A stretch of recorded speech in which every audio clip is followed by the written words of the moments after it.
ಜನವರಿ 3ನೆಯ ತಾರೀಕು ಶನಿವಾರದ ದಿನ ಶಕ್ತಿಶಾಲಿಯಾದ ಬನದ ಹುಣ್ಣಿಮೆ, ಶಾಕಾಂಬರಿ ಹುಣ್ಣಿಮೆ, ತಿರುವಾತ್ರೆ ಹುಣ್ಣಿಮೆ ಬಂದಿದೆ. ಈ ದಿನದ ವಿಶೇಷತೆ ಏನು? ಅಕ್ಕಿ ಹಾಗೂ ಹಾಲಿನಿಂದ ಯಾವ ಕೆಲಸ ಮಾಡಿದರೆ ನಿಮ್ಮ ಗಂಡನ ಆಯಸ್ಸು ವೃದ್ಧಿಯಾಗುತ್ತದೆ? ಗಂಡ ಮಾಡುವ ಪ್ರತಿ ಕೆಲಸದಲ್ಲೂ ಜಯ ಸಿಗುತ್ತದೆ. ಮುಂದೆ ಬರುವ 2026ನೇ ವರ್ಷದಲ್ಲಿ ಹಣ, ಆಸ್ತಿ, ಐಶ್ವರ್ಯ ಹುಡುಕಿ ಬರುತ್ತದೆ ಎಂದು ಇವತ್ತಿನ ಈ ವಿಡಿಯೋದಲ್ಲಿ ತಿಳಿಸಿಕೊಡ್ತೀವಿ. ಬನ್ನಿ. ಮೊದಲನೆಯದಾಗಿ ಈ ಒಂದು ಹುಣ್ಣಿಮೆಯನ್ನು ನಮ್ಮ ಕರ್ನಾಟಕ ಭಾಗಕ್ಕಿಂತಲೂ ಕೇರಳ, ತಮಿಳುನಾಡು ಕಡೆ ವಿಶೇಷವಾಗಿ ಆಚರಿಸಲಾಗುತ್ತದೆ. ಈ ದಿನ ಕೇರಳದ ಕಡೆ ಅದ್ಭುತವಾದ ದೀಪಗಳನ್ನು ಮನೆಯಲ್ಲಿ ಬೆಳಗಿಸಿ ಶಿವನ ದರ್ಶನ ಮಾಡಿ ಉಪವಾಸವಿದ್ದು ತನ್ನ ಗಂಡನ ಆರೋಗ್ಯ ಚೆನ್ನಾಗಿರಲಿ, ಆತ ಮಾಡುವ ಕೆಲಸದಲ್ಲೆಲ್ಲ ಯಶಸ್ಸು ಸಿಗಲಿ, ಆತ ಮುಟ್ಟಿದ್ದೆಲ್ಲ ಬಂಗಾರವಾಗಲಿ ಎಂದು ವ್ರತಗಳನ್ನು ಮಾಡುತ್ತಾರೆ. ತಮಿಳುನಾಡಿನಲ್ಲಿ ಈ ದಿನ ಶಿವನ ನಟರಾಜನ ರೂಪವನ್ನು ಪೂಜಿಸಿ 27 ನಕ್ಷತ್ರಗಳನ್ನು ಬೇಡಿಕೊಂಡು ಶಿವನಿಗೆ ಅಭಿಷೇಕ ಮಾಡಿ ಕಷ್ಟ ಕಾರ್ಪಣ್ಯಗಳು ದೂರವಾಗಲಿ ಎಂದು ಬೇಡಿಕೊಳ್ಳುತ್ತಾರೆ. ನಮ್ಮ ಕರ್ನಾಟಕದಲ್ಲಿ ಹಾಗೂ ಉತ್ತರ ಭಾರತದ ಕಡೆ ಈ ಹುಣ್ಣಿಮೆಯೆಂದೇ ಶಾಕಾಂಬರಿ ಜಯಂತಿಯನ್ನು ಆಚರಿಸಲಾಗುತ್ತದೆ. ಬನಶಂಕರಿ ದೇವಿಯನ್ನು ಈ ದಿನ ವಿಶೇಷವಾಗಿ ಪೂಜಿಸಲಾಗುತ್ತದೆ. ಇಡೀ ಜಗತ್ತಿಗೆ ಆಹಾರದ ಕೊರತೆಯನ್ನು ನೀಗಿಸಿದ ದೇವಿಯೇ ಶಾಕಾಂಬರಿ ದೇವಿ. ಈ ಅದ್ಭುತವಾದ ಪೌರ್ಣಮಿಯಂದು ಈ 3 ಕೆಲಸಗಳನ್ನು ಯಾರು ಮಾಡುತ್ತಾರೋ ಅವರ ಮನಸ್ಸಿನ ಗೊಂದಲಗಳೆಲ್ಲ ದೂರವಾಗುತ್ತದೆ. ಸಾಕ್ಷಾತ್ ಪರಮೇಶ್ವರ ಪಾರ್ವತಿ ಸ್ವರೂಪವಾದ ಶ್ರೀ ಲಲಿತಾದೇವಿ ಹಾಗೂ ಶಾಕಾಂಬರಿ ದೇವಿಯ ಅನುಗ್ರಹ ನಿಮಗೆ ಸಿಗುತ್ತದೆ. ಜನವರಿ 3 ಪೌರ್ಣಮಿಯ ಸಮಯ ಏನು ಅಂತ ತಿಳಿಯೋದಾದರೆ, ಜನವರಿ 2ನೆಯ ತಾರೀಕು ಶುಕ್ರವಾರ ಸಂಜೆ 6:53 ಪೌರ್ಣಮಿ ತಿಥಿ ಆರಂಭವಾಗಿ ಜನವರಿ 3ನೆಯ ತಾರೀಕು ಶನಿವಾರ ಮಧ್ಯಾಹ್ನ 3:32 ಮುಕ್ತಾಯವಾಗುತ್ತೆ.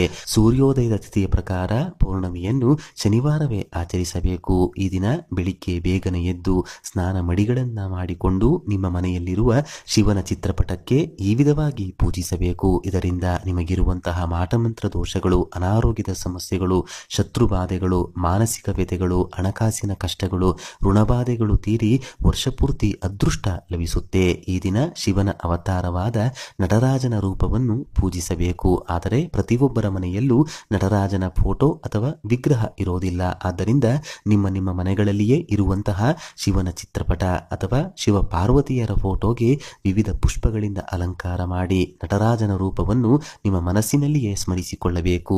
ಅಕ್ಕಿ ಪಾಯಸವನ್ನು ನಿಮ್ಮ ಕೈನಿಂದ ತಯಾರಿಸಿ ಮನೆಯಲ್ಲಿನ ಎಲ್ಲ ಸಮಸ್ಯೆಗಳು ಪೌರ್ಣಮಿಯ ದಿನದಿಂದ ಅಂತ್ಯವಾಗಬೇಕೆಂದು ಸಂಕಲ್ಪ ಮಾಡಿಕೊಂಡು ಶಿವನಿಗೆ ನೈವೇದ್ಯವಾಗಿ ಅರ್ಪಿಸಿದ್ದೆ ಆದಲ್ಲಿ ನಿಮ್ಮ ಮನೆಯಲ್ಲಿ ಪೌರ್ಣಮಿಯ ದಿನದಿಂದಲೇ ಆಗುವ ಚಮತ್ಕಾರಗಳನ್ನು ನೀವು ಕಣ್ಣಾರೆ ನೋಡಬಹುದು. ಇಷ್ಟು ದಿನ ನೀವು ಪಡುತ್ತಿದ್ದಂತಹ ಕಷ್ಟಗಳು ಕ್ರಮಕ್ರಮವಾಗಿ ದೂರವಾಗುತ್ತದೆ. ಜೀವನ ಎಲ್ಲಿಗೆ ನಿಂತಿತ್ತು ಅಲ್ಲಿಂದ ಏಳಿಗೆ ಆಗಲು ಆರಂಭವಾಗುತ್ತದೆ. ಇನ್ನು ನಮ್ಮ ಕೈನಲ್ಲಿ ಏನೂ ಕೂಡ ಸಾಧ್ಯವಿಲ್ಲ, ನಮ್ಮ ಜೀವನ ಇಲ್ಲಿಗೆ ಅಂತ್ಯವಾಯಿತು ಎಂದು ಯೋಚಿಸುವವರ ಬಾಳಿನಲ್ಲಿಯೂ ಒಂದೊಂದೇ ಪವಾಡಗಳು ನಡೆಯಲು ಶುರುವಾಗುತ್ತದೆ. ಮನೆಯಲ್ಲಿ ಶಿವಲಿಂಗ ಇದ್ದು ನಿಮಗೆ ಶಕ್ತಿ ಇದ್ದರೆ ಪಂಚಾಮೃತ ಅಭಿಷೇಕ ಮಾಡಿ, ಅಕ್ಕಿ ಹಿಟ್ಟಿನಿಂದ ಅಭಿಷೇಕ ಮಾಡಿ, ಮೊಸರಿನಿಂದ ಅಭಿಷೇಕ ಮಾಡಿ, ಶುದ್ಧ ಜಲದಿಂದ ಶಿವನಿಗೆ ಅಭಿಷೇಕ ಮಾಡಿ, ಶಿವನ ಪಕ್ಕದಲ್ಲಿ ವಿಭೂತಿಯನ್ನ ಇಟ್ಟು ಪೂಜೆಯ ನಂತರ ಆ ವಿಭೂತಿಯನ್ನು ಹಣೆಗೆ ಧರಿಸಿ. ನಟರಾಜ ಮಹಾಶಿವನ ಅನುಗ್ರಹ ಈ ಹುಣ್ಣಿಮೆಯ ಪೂಜೆಯಿಂದ ನಿಮಗೆ ಪ್ರಾಪ್ತಿಯಾಗುತ್ತದೆ. ಪೂಜೆಯ ಬಳಿಕ ದೇವರ ಮುಂದೆ ಇಟ್ಟಿದ್ದ ಅಕ್ಕಿ ಪಾಯಸದ ನೈವೇದ್ಯವನ್ನು ಪ್ರಸಾದದ ರೂಪದಲ್ಲಿ ಮನೆಯ ಸದಸ್ಯರು ಸ್ವೀಕರಿಸಬೇಕು. ಮತ್ತಷ್ಟು ಶಕ್ತಿ ಇದ್ದರೆ ಶಿವನ ದೇಗುಲಕ್ಕೆ ತೆರಳಿ ಶಿವನ ದರ್ಶನ ಮಾಡಿ ನೀವು ತಯಾರಿಸಿದ ಅಕ್ಕಿ ಪಾಯಸವನ್ನು ಬಂದಂತಹ ಭಕ್ತರಿಗೆ ನಿಮ್ಮ ಕೈನಿಂದ ಹಂಚಿ. ಮದುವೆ ಆದವರು ಮನೆಯ ಯಜಮಾನ ಅಂದರೆ ನಿಮ್ಮ ಪತಿಯ ಯಶಸ್ಸಿಗಾಗಿ ಬೇಡಿಕೊಂಡು ಈ ಕೆಲಸ ಮಾಡಿ. ಮದುವೆ ಆಗದ ಹೆಣ್ಣು ಮಕ್ಕಳು ಇದ್ದರೆ ಉತ್ತಮ ವರ ಸಿಗಲೆಂದು ಅಕ್ಕಿ ಪಾಯಸವನ್ನ ಶಿವನಿಗೆ ನೈವೇದ್ಯವಾಗಿಟ್ಟು ಬೇಡಿಕೊಳ್ಳಿ. ಇದು ಪೌರ್ಣಮಿಯ ದಿನ ಮಾಡಬೇಕಾದ ಮೊದಲ ಕೆಲಸ.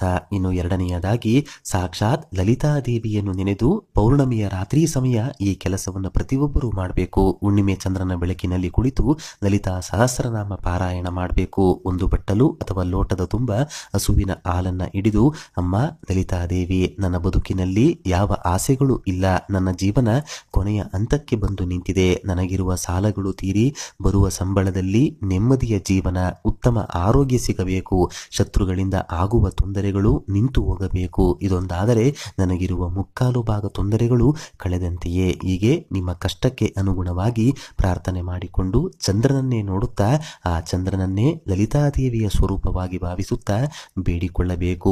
ಉಗುರು ಬೆಚ್ಚಗೆ ಹಾಲನ್ನು ಕಾಯಿಸಿರಬೇಕು. ಲಲಿತಾ ಸಹಸ್ರನಾಮವನ್ನು ಪಾರಾಯಣ ಮಾಡಿದ ನಂತರ ಅಥವಾ ಕೇಳಿದ ನಂತರ ಹಾಲನ್ನು ನೀವು ಸಹ ಸ್ವಲ್ಪ ಕುಡಿದು ಮನೆಯ ಸದಸ್ಯರಿಗೂ ಕುಡಿಯಲು ನೀಡಬೇಕು. ಬೆಳಿಗ್ಗೆ ಶಿವನ ಪ್ರಾರ್ಥನೆಯನ್ನ ಮಾಡಿಕೊಂಡಿರ್ತೀರಾ, ಸಂಜೆ ಅಥವಾ ರಾತ್ರಿ ಸಮಯದಲ್ಲಿ ಲಲಿತಾ ದೇವಿಯನ್ನು ಸ್ಮರಿಸುತ್ತೀರಾ. ಇದರಿಂದ ಶಿವಶಕ್ತಿಯು ನಿಮಗೆ ಉಂಟಾಗಿ ಅಡೆತಡೆಗಳು ಅಂದರೆ ಬ್ಲಾಕೇಜ್ಗಳು ದೂರವಾಗುತ್ತೆ. ನಿಮ್ಮ ಯಶಸ್ಸಿಗೆ ಅಡ್ಡಿಯಾಗುವಂತಹ ಜನಗಳು ನಿಮ್ಮಿಂದ ದೂರವಾಗುತ್ತಾರೆ. ನಿಮ್ಮ ಹಿಂದೆ ನಿಮಗೆ ಗೊತ್ತಿಲ್ಲದೆ ನಿಮ್ಮ ಏಳಿಗೆಯನ್ನು ತಡೆಯುವಂತಹ ಶಕ್ತಿಗಳು ನಶಿಸಿ ಹೋಗುತ್ತವೆ. ಇನ್ನು ಕೊನೆಯದಾಗಿ ಮೂರನೆಯದಾಗಿ ಮನೆಯಲ್ಲಿ ಕಳಶ ಇಡುವ ಪದ್ಧತಿ ಇದ್ದರೆ ಕಳಶದ ಸುತ್ತಲೂ ತರಕಾರಿಗಳನ್ನು ಇಟ್ಟು ಆ ಕಳಶವನ್ನೇ ಬನಶಂಕರಿ ದೇವಿ, ಶಾಕಾಂಬರಿ ದೇವಿಯ ಸ್ವರೂಪದಲ್ಲಿ ಪೂಜೆ ಮಾಡಿ. ಕಳಶ ಇಡುವ ಪದ್ಧತಿ ಇಲ್ಲವೆಂದರೆ ಪಾರ್ವತಿ ದೇವಿ, ಗ್ರಾಮ ದೇವತೆ, ದುರ್ಗಾದೇವಿಗೆ ಸಂಬಂಧಪಟ್ಟಂತಹ ಯಾವುದೇ ಚಿತ್ರಪಟ ಮನೆಯಲ್ಲಿ ಇತ್ತು ಎಂದರೆ ದೇವಿಯ ಸುತ್ತಲೂ ತರಕಾರಿಗಳನ್ನು ಇಟ್ಟು ದೀಪಾರಾಧನೆ ಮಾಡಿ. ಮನೆಯಲ್ಲಿ ಎಂದಿಗೂ ಆಹಾರದ ಕೊರತೆ ಬಾರದಿರಲಿ ಎಂದು ದುರ್ಗಾದೇವಿ, ಶಾಕಾಂಬರಿ ದೇವಿಗೆ ಬೇಡಿಕೊಳ್ಳಿ. ಮನೆಯಲ್ಲಿ ಈ ಕೆಲಸವನ್ನು ಮಾಡಲು ಸಾಧ್ಯವಾಗದಿದ್ದರೆ ಮನೆಗೆ ಸಮೀಪದಲ್ಲಿ ಇರುವ ಗ್ರಾಮ ದೇವತೆಯ ಗುಡಿಗೆ ತೆರಳಿ ತರಕಾರಿಗಳನ್ನು ದೇಗುಲಕ್ಕೆ ನೀಡಿ ತರಕಾರಿಗಳಿಂದ ಮಾಲೆಯನ್ನು ತಯಾರಿಸಿ ಗ್ರಾಮ ದೇವತೆಗೆ ಕೊಟ್ಟು ಬನ್ನಿ. ತಾಯಿ ಬನಶಂಕರಿಯನ್ನು ಮನದಲ್ಲಿ ನೆನೆದು ಕಷ್ಟ ಕಾರ್ಪಣ್ಯಗಳ ಅಂತ್ಯವಾಗಲಿ ಎಂದು ಭಕ್ತಿಯಿಂದ ಬೇಡಿಕೊಳ್ಳಿ. ನಾಳೆ ದುರ್ಗಾ ಕವಚವನ್ನ ಪ್ರತಿಯೊಬ್ಬರು ಕೇಳಿ. ಹುಣ್ಣಿಮೆ ಎನ್ನುವುದು ಚಂದ್ರನ ಪರಿಪೂರ್ಣ ಅನುಗ್ರಹ ಸಿಗುವಂತಹ ದಿನವಾಗಿದೆ. ಚಂದ್ರನು ಮನಸ್ಕಾರಕ.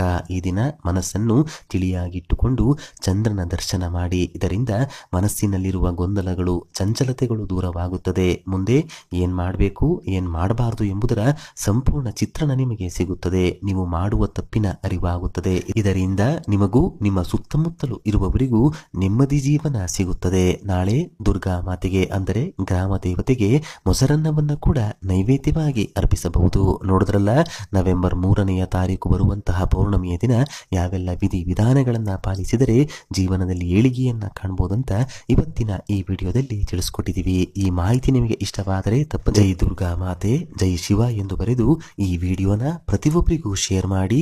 ವಿಡಿಯೋಗೆ ಒಂದು ಲೈಕ್ ಅನ್ನ ಕೊಡಿ. ಮುಂದಿನ ಬಾರಿ ಮತ್ತೊಂದು ವಿಶೇಷ ದೈವ ಮಾಹಿತಿಯೊಂದಿಗೆ ನಮ್ಮ ದೇಗುಲ ದರ್ಶನ ಕರ್ನಾಟಕ ಚಾನೆಲ್ ಮೂಲಕ ಭೇಟಿಯಾಗೋಣ. ಧನ್ಯವಾದ ಸ್ನೇಹಿತರೆ.